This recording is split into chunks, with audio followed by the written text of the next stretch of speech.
உங்க லைஃப்ல நிஜமா சந்தோஷப்படணும்டா, உண்மையான சிரிப்பு வரணும்டா, ஹஸ்பண்ட் அண்ட் வைஃப் லைஃப் நல்ல கொண்டாடும். வாழ்க்கையில எதுவுமே இல்லாம ஒரு சின்ன குடிசையில் இருந்தால் அது ரொம்ப பெரிய நிம்மதியா நிற்கும் என்பது மறந்துடாது. சின்ன குடிசையில ரசூலுல்லா இருந்தாங்க, எதுவுமே இல்லை, அந்த ஊடு நிறைய மகிழ்ச்சி பொங்கிக் கொண்டே இருந்துச்சு. வாஷிங் மெஷின் அந்த பக்கத்துல, இந்த பக்கத்துல கிரைண்ட் மிக்சர் நோ.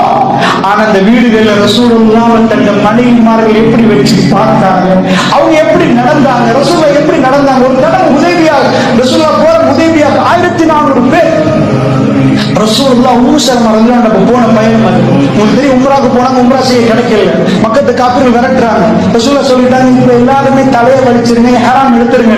சஹாபாக்கள் ஃபர்ஸ்ட் டைம் ஹிஸ்டரியில ரசூலுல்லா சொல்லப்போ அப்படியே நிற்கிறாங்க, யாரும் ஹராம கலையல, யார் ரசூலுல்லாஹ்க்கு கவலை வந்துட்டு. ரசூலுல்லா இதுவரைக்கும் பேச முன்னாடி செய்யறவங்க என்னாச்சு, உம்மு சலமா ரலியல்லாஹு வீட்டுக்கு கூடாரத்துக்குள்ள நிக்கிறாங்க. ரசூலுல்லா எப்பயும் வைஃபை கூட்டிட்டு போவாங்க, எந்த பயணம் போனாலும் ஏதாவது ஒரு வைஃப் வருவாங்க.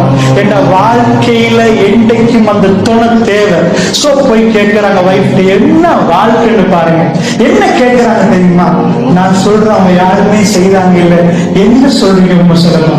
வைஃப் சொல்றாங்க, யார சொல்லலாம், நீங்க யாராத்த கடைங்க, நீங்க மொட்டை அடிங்க, அது சும்மா நடக்கும். யார சொல்லலாம்? ரசூலுல்லாஹ் அவங்க சொன்ன மாதிரி செய்யறாங்க, அவ்வளவு பேரும் அதை செஞ்சுட்டாங்க. நல்லா புரிஞ்சுக்கோங்க, மனைவிமாரோட ரசூலுல்லாஹ் லைஃப் எப்படி இருந்துச்சு, முக்கியமான கட்டங்கள்ல மஷூரா எப்படி பண்ணினாங்க.